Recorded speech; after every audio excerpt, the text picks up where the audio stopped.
I didn't plan on being in front of a camera that night. Honestly, I was just there to hang out, grab some pizza, and watch my friend Matt shoot his dumb little skit for his YouTube channel. I thought I'd be the invisible guy in the background, the guy who eats the pizza and makes some sarcastic comments while Matt rolls tape. But then, out of nowhere, he turns to me and says, "Hey, you want to be in this? I need one more guy, and you've got the look." The look, he said. I swear, that's what he called it, like it was some sort of superpower. Matt's been making these quirky, kind of offbeat comedy skits for years. His subscriber count is small but loyal, and he's always got some goofy idea he's trying to pull off. Usually, the cast is a motley crew of friends who are mostly okay with being on camera because they're as goofy as he is. Me? I'm kind of the reluctant type when it comes to stuff like that. I'm the one who'd rather sit on the sidelines and make fun of the whole thing while eating pizza. So when he pulled me in last minute, I was caught off guard. There was no warm-up, no practice. Just a quick, "You're in." I remember looking around the cramped living room where he was setting up.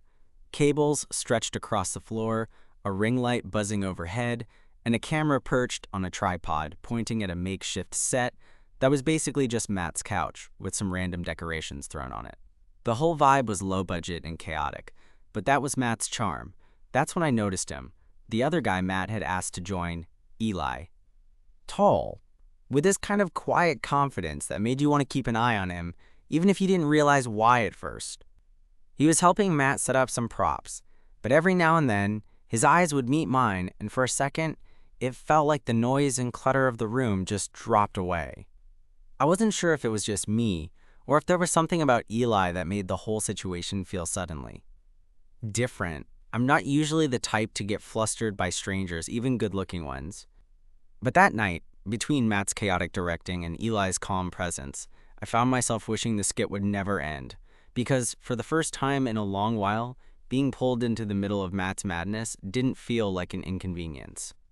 It felt like the start of something I didn't quite understand yet, and just as I was trying to figure out how to act natural in front of the camera, Matt shouted, "Action!" and everything went from low-key awkward to something way more interesting. "Okay, so you're the mysterious guy who moves into the apartment next door," Matt said, barely looking at the script he'd hastily scribbled on a piece of paper. "And I'm the nosy neighbor who keeps poking his head over the fence." I blinked, trying to process this on-the-fly character assignment. "Right," I muttered, more to myself than anyone else. "Mysterious guy." Eli was already leaning against the wall, casual as hell, like he'd been playing these parts in indie movies for years. I guess he'd done some acting before, unlike me, who had zero experience except for the college drama club once in a misguided attempt to impress a crush. Spoiler alert, it didn't work. Matt clapped his hands. "All right, let's give it a shot. Remember, this is supposed to be funny, but, subtle, like dry humor, not slapstick." I nodded, though my palms were sweating a little. When Matt called action, I found myself walking over to Eli's side of the room like I was stepping into some weird parallel universe where I was suddenly the lead in a comedy skit. "Hey," I said, trying for casual but probably sounding more like I'd swallowed a bug. Eli looked at me with those calm eyes and a tiny smirk that suggested he already knew I was out of my depth, but he didn't make me feel stupid for it. "Hey," he replied, voice smooth, no hint of sarcasm or mockery. "You just moved in?" "Yeah, just unpacking." I lied, the words coming easier than I thought. "Figured I'd say hi since we're neighbors." He shrugged, still leaning like he didn't care, but I caught a flicker of something. Interest? Maybe. "Matt said you have the look," he said quietly, like he was trying to make sense of why I was suddenly part of this ridiculous little scene they'd thrown together. "What's the look exactly?" I laughed nervously, rubbing the back of my neck. "No idea. Something about being mysterious and brooding, apparently. I think he just wanted someone who didn't look like a YouTube regular." Eli nodded, as if evaluating me. "Well, you pull it off better than anyone else here." Suddenly, the awkwardness didn't feel quite as thick. The room, the camera, the skit, it all faded into the background. It was just me and him, this quiet, confident guy who had somehow been plucked from my usual pattern of weekend hangouts. We ran through the scene a few more times, Matt yelling "cut" every few seconds to make some note or fix a shot. I was honestly terrible at remembering lines or keeping a consistent tone, but Eli was patient. offering little tips without sounding condescending. And every time our eyes met, there was this unspoken connection, like we were the only two people in the room who understood that this whole thing was more than just a silly skit. During a break, Matt disappeared into the kitchen to grab more drinks, and Eli leaned over to me, his voice low enough that only I could hear. "You're actually pretty good at this," I snorted. "Good? Dude, I'm barely holding it together." "No, seriously," he said, smiling that same easy smile. "You've got something, like you're new to this, but you're not afraid to mess it up." That hit me in a way I wasn't expecting. The truth was, I was terrified to mess it up. Not just the skit, but everything. Being pulled into something unplanned, being vulnerable in front of people, it wasn't my usual scene. "Thanks," I muttered, suddenly feeling a little self-conscious. Eli glanced around, as if making sure Matt was nowhere nearby, then straightened up. "Want to get out of here after this? Grab a real drink? I know a bar that's quiet and has amazing tool tales." I hesitated for a second. It would be weird, right? Going out with a guy the first barely knew, especially one who I'd just acted alongside in a stupid skit. But then I thought about how easy it felt talking to him, how the night had shifted from something I wanted to escape to something I was actually looking forward to. So I said, "Yeah, that sounds good." Matt's voice interrupted us. "All right, guys, last take. Let's nail this." We took our spots again, but I kept stealing glances at Eli, feeling a strange warmth that wasn't just from the heat of the lights or the nerves of being on camera. When Matt finally called it a night, the tension that had been buzzing in my chest didn't fade. It morphed into anticipation. Walking out into the cool night air, Eli's presence beside me felt like the start of something unexpected, something real. We headed down the street together, the city lights stretching above us, and for the first time in a long time, I wasn't just part of someone else's story. Maybe, just maybe, I was starting my own. The bar Eli took me to was the kind of place I'd usually avoid: dim lighting, fancy tool-tail menu, and a vibe that felt like everyone there was a character in some indie film. But with Eli next to me, it was different. Less intimidating, more like a place where something unexpected could happen. We squeezed into a booth near the back, the kind that felt private enough to talk without shouting over the music, but open enough that I didn't feel trapped. Eli slid a menu across the table, his fingers brushing mine for a second. Not enough to be obvious, but enough to make me catch my breath. "So," he said, scanning the list, "what's your usual drink?" I shrugged. "Honestly, I'm more of a beer and forget the menu kind of guy." He laughed softly. "That's fair, but tonight you're with me, so we're elevating your game." Trust me, before I could complain, he waved over the bartender and ordered 2 tool tales that sounded too complicated to pronounce. I watched as the drinks arrived, vibrant colors, fancy garnishes, and for a moment I felt like I'd been transported into someone else's life. Someone cooler than me.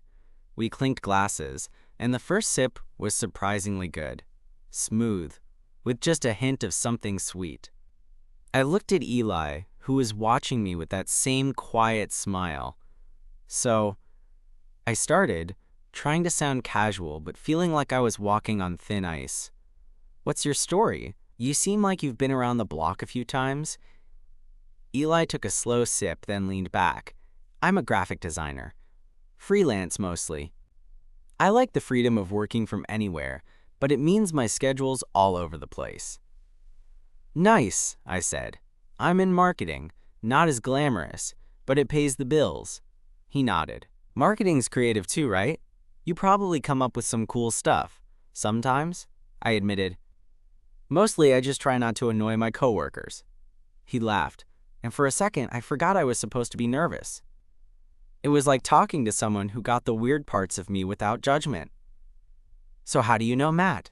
Eli asked, leaning forward a bit. "Oh, we grew up together.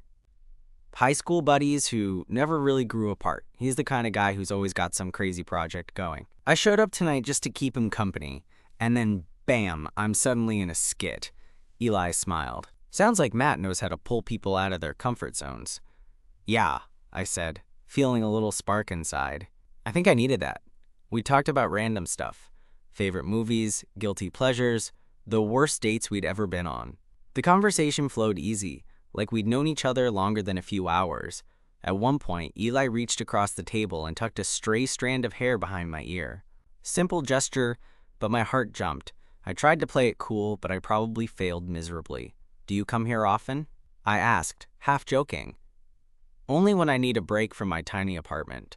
Plus, the bartender makes a mean Negroni." "Maybe next time I'll try one," I said. We stayed at the bar for hours, the night slipping by faster than I expected. When it was finally time to go, Eli walked me back to the subway station, the city streets quiet and glowing under the street lamps. "Tonight was fun," he said, his voice low. "Yeah," I agreed. "More fun than I thought I'd have." There was a pause, the kind that feels heavy with possibilities. "Hey," Eli said, suddenly looking a little nervous himself. "Would you want to do this again? Like, not just hanging out by accident because of Matt's skit?" I felt my smile spreading without thinking. "I'd like that." He grinned, and it was the kind of genuine smile that makes you believe maybe something good is actually starting. As the train pulled in and I waved goodbye, I realized that getting dragged into a last-minute skit wasn't just a random inconvenience after all. Sometimes, it's the unexpected detours that lead you exactly where you're supposed to be. The next few days felt kind of surreal, like I was walking around with this secret little smile that I couldn't quite explain. Every time my phone buzzed, I'd hope it was Eli, maybe a message about another impromptu skit, or just a casual, "Hey, what's up?" But when the screen lit up, it was usually something work-related, or a meme from Matt making fun of my mysterious and brooding performance. Then, out of the blue, Eli texted, "Free Friday?" I promised no cameras this time. I stared at my phone longer than I should have before typing back, "Deal." Friday finally rolled around, and I was nervous in a way that made me feel like a teenager again. Not the awkward crush kind, but that hopeful kind of nervousness, like maybe this could actually turn into something. Eli picked me up from my apartment just past 7. He was wearing that casual, effortless thing he always seemed to pull off, the kind of outfit that says, "I didn't try too hard, but I look good anyway." I'm pretty sure I blushed when I opened the door. We decided on a low-key dinner at this small rooftop place Eli knew. It wasn't fancy, just a handful of tables and fairy lights strung overhead, with a view of the city skyline that made you forget you were still in the middle of the noise. We sat close, and it felt natural. The conversation flowed like it had the night before, but deeper this time.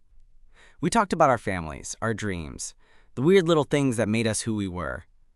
At one point, Eli told me about his cousin's wedding coming up in a few weeks. "You should come with me," he said, like it was the most obvious thing in the world. I wasn't sure if he was joking, so I played along. "Is this code for, I want to officially bring you into my life?" He grinned. "Maybe it is." I laughed, but inside I felt this warm glow. The idea of meeting his family, or even just showing up somewhere as his date, was nerve-wracking and exciting all at once. After dinner, we wandered through the city streets, the air crisp, but not cold. We found ourselves in front of a street musician playing a slow song on the guitar. Without really thinking about it, Eli reached for my hand. It was soft, tentative, like he was testing the waters. I didn't pull away. Instead, I intertwined my fingers with his. The moment felt simple and perfect. No cameras, no scripts, just two people figuring each other out. We stayed like that for a while, just walking and talking, until Eli stopped and turned to face me. His eyes were dark in the streetlight, and for once, he seemed a little vulnerable. "I'm glad you got pulled into that skit," he said quietly.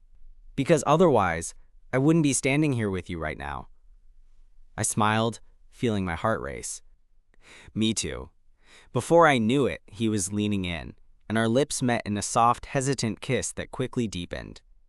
It wasn't flashy or dramatic, just two people discovering something real in the middle of chaos. When we finally pulled apart, Eli rested his forehead against mine and whispered, "So, what's next for us?" I chuckled, feeling lighter than I had in a long time. "Maybe we start with dinner next Friday and see where it goes?" He smiled, that easy, confident smile that made me feel like anything was possible. Sounds perfect.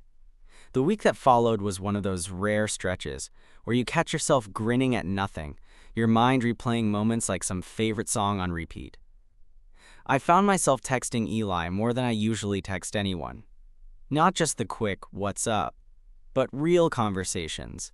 Recommendations for music, silly observations about the city, even the occasional dumb joke. We agreed on dinner for the next Friday, and I was both excited and nervous about it. Not the nervous of what if this is terrible, but more like, what if this is really, really good? I kept wondering what it would mean if this went beyond just 2 nights of hanging out. Friday night arrived, and Eli showed up right on time, wearing a sweater that looked ridiculously comfortable and made his eyes brighter. Or maybe that was just me. We walked to a little bistro a few blocks away, somewhere cozy with dim lighting, and a menu that felt both fancy and approachable. Over wine and shared plates, the conversation slipped into quieter spaces. He talked about his work and his ambitions, the ways he wanted to grow as an artist, and the strange comfort he found in freelance chaos. I opened up about my own fears, how marketing, despite sounding glamorous, sometimes felt like a hamster wheel, and how I'd spent years chasing stability and forgetting to enjoy the small moments. He listened like he cared, really cared, which was something I hadn't expected to find in the middle of a last-minute skit pulled from a friend's wild idea. At one point, he reached across the table and brushed a crumb off my lip. The gesture was so small, but charged with a tenderness that made my chest tighten in the best way. "Do you ever think about how weird it is," he said, voice low, "that 2 people can just bump into each other and suddenly everything feels different?" I nodded, swallowing the lump in my throat. "Yeah, and how sometimes the most unexpected things make the biggest impact." He smiled, but then his expression turned thoughtful. "I guess I'm just glad you didn't say no when Matt pulled you into that mess." "Neither did I admitted. After dinner, instead of calling it a night, we decided to wander for a bit. The city at night has a different heartbeat, quieter, slower, like it's taking a breath. We walked past storefronts dimly lit, street vendors packing up, and the occasional late-night cafe still buzzing with a few night owls. We ended up on a bench in a small park, the air cool and carrying the faint scent of spring blossoms. Eli leaned back, looking up at the sky where the streetlights blurred the stars. "You ever think about what you want?" he asked suddenly. I shrugged, then sighed. "I guess I used to have a plan. Graduate, get a steady job, maybe a place of my own. Now it feels more like I want something real. Something that makes me excited to wake up." He turned to me then, eyes shining with something I couldn't quite name. "I want that too. And I think maybe we're both tired of pretending like we have it all figured out." I smiled, feeling a surge of hope. "So, what do we do with that?" He took my hand, fingers weaving together like they belonged there. "We take it one day at a time. See where this goes." I squeezed his hand back, the world around us suddenly feeling a little less overwhelming. Just then, my phone buzzed in my pocket. Matt, probably posting some ridiculous behind-the-scenes footage of the skit, captioned with some snarky comment about how leading men should show up on time. I laughed and showed Eli the video. He chuckled and shook his head. "That guy never stops."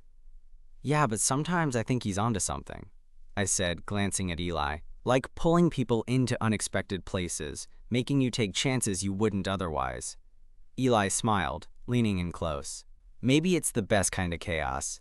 We sat there a while longer, hands still entwined, neither of us rushing to break the silence. In that moment, it felt like everything was falling into place. Not because it was perfect, but because it was real, messy, and ours. As we finally stood to leave, Eli looked at me with that quiet confidence again and said, "So next week? Family dinner?" My heart did a weird little flip. "I'll bring the charm, or at least try not to embarrass myself too much." He laughed, and for the first time, I felt like maybe I was exactly where I was supposed to be. The week leading up to the family dinner was a mix of excitement and low-key panic on my part. I don't know why, exactly. Meeting someone's family should be no big deal, right? At least that's what I told myself. But the moment Eli mentioned it, I felt that familiar flutter in my stomach, the one that says, "This is important, so don't screw it up." I spent entirely too much time staring at my closet, trying to decide what casual but not like I just rolled out of bed looked like. I settled on a button-up shirt and jeans, which felt just risky enough to be a statement, but still totally me. Eli picked me up like he said he would, and I immediately noticed the way he looked tonight. His smile a little softer, like he was just as nervous. He joked about how this was going to be a performance, and I had to laugh. Turns out, Matt's skit had rubbed off on both of us in more ways than one. We drove to a cozy house in a quiet neighborhood, the kind you see in magazines with perfectly trimmed hedges and porch lights glowing warmly. Eli's parents opened the door, greeting us with open arms and that effortless friendliness that only people who genuinely love their family seem to have. His mom was a little whirlwind, warm, chatty, and quick to offer me a glass of wine. His dad was quieter but had these intense blue eyes that seemed to look right through you when he smiled. Both of them made me feel welcome in a way that took some of my nerves away. I guess Eli had told stories about me already, because they barely skipped a beat welcoming me as part of the picture. Dinner was a feast. Everything homemade, with way too many courses and enough laughter to fill the whole house. Eli's little sister popped in a few times, teasing her brother in that familiar, easy way siblings do. I found myself relaxing, even slipping into the kind of conversation where you talk about your childhood and your weird quirks without feeling judged. At one point, Eli caught my eye across the big wooden table, a quiet smile playing on his lips that made my heart skip. I smiled back, remembering that first night in the skit and how far we'd come since. After dinner, his parents suggested we move to the living room for some wine and music. As everyone settled in, Eli pulled me gently towards the couch and slid an arm around my shoulders. It was subtle, but enough to send a warm tingle down my spine. His mom caught us and smiled knowingly. "You two look good together," she said, and I felt my cheeks heat up. "Thanks," Eli said, his voice soft. "We're pretty lucky." The rest of the evening passed in a blur of stories, jokes, and the comfortable feeling of being included in something bigger than just the two of us.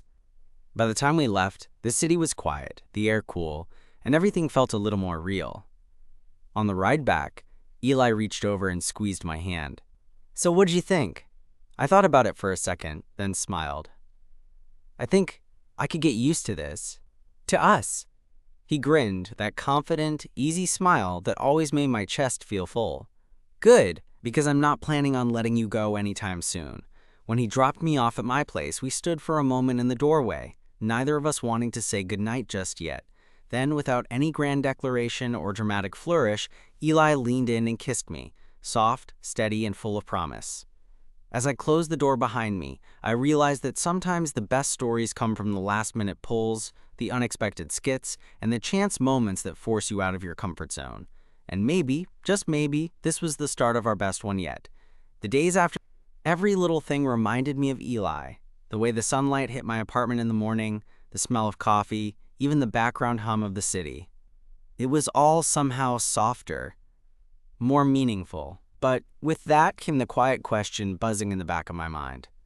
How do you take this from something new and exciting to something real? We spent the weekend together, lazy mornings with breakfast in bed, afternoons wandering through bookstores, and evenings curled up watching old movies that neither of us had seen before. It was easy, like falling into a rhythm we didn't have to force. But still, I could feel a line just below the surface, unspoken but there, about what the future looked like. Eli's work was flexible, so he often worked from his apartment or a nearby cafe.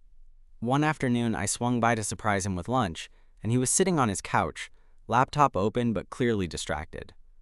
"Hey," I said, setting the bag down. He looked up, a little startled but smiled. "Hey, you." I sat down beside him and handed over the food. "You okay? You seem off." He sighed and ran a hand through his hair. "Yeah, just the usual freelance chaos. Deadlines, uncertainty. Sometimes I wonder if I'm making the right choices." I nodded, understanding that all too familiar feeling. "I get it. I have days where I feel stuck in marketing, like I'm just spinning my wheels." He looked at me, eyes searching. "Do you ever think about changing it up? Doing something completely different?" The question caught me off guard. I hadn't really thought about it until then. "I don't know," I admitted.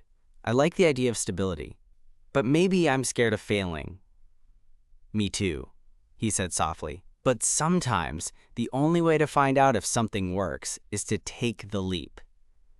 That moment, so honest and raw, felt like another step deeper into whatever this was between us. I reached out and took his hand, feeling the warmth spread through me. "I don't want to be stuck, Eli. Not anymore."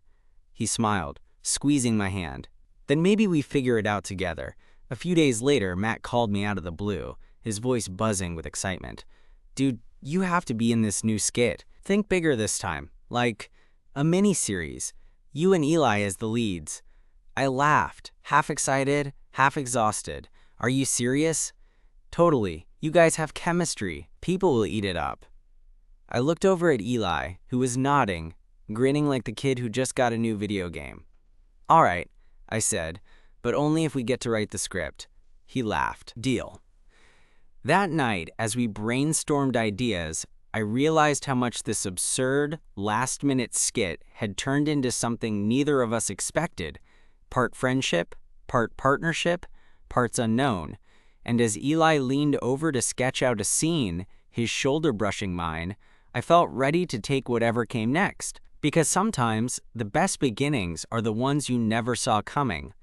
Months later, sitting on that same couch where we'd sketched out ridiculous scripts and shared whispered dreams, I felt something settle inside me, a kind of quiet certainty I hadn't known I was missing. The miniseries Matt dragged us into became a small hit among his viewers, but more importantly, it gave Eli and me a chance to laugh together, stumble through lines, and build something that felt like ours. But the real story wasn't about the camera or the scripts. It was about the way we showed up for each other. On the tough days when work felt like a slog, or when uncertainty crept in and made us question what we wanted.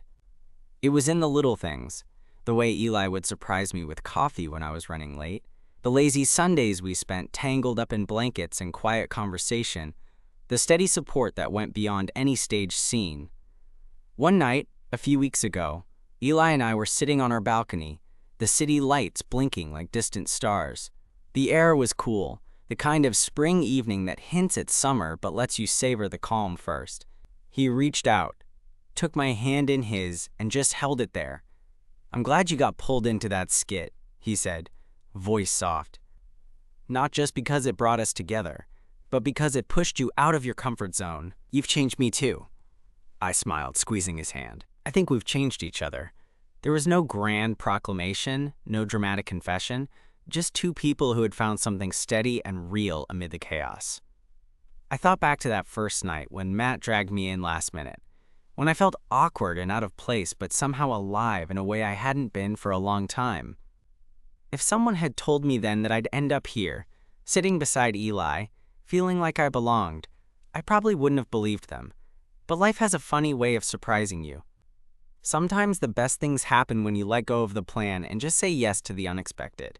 And as the city hummed quietly below us, I knew this was the beginning of something good, something worth holding on to. Not perfect, not scripted, just real.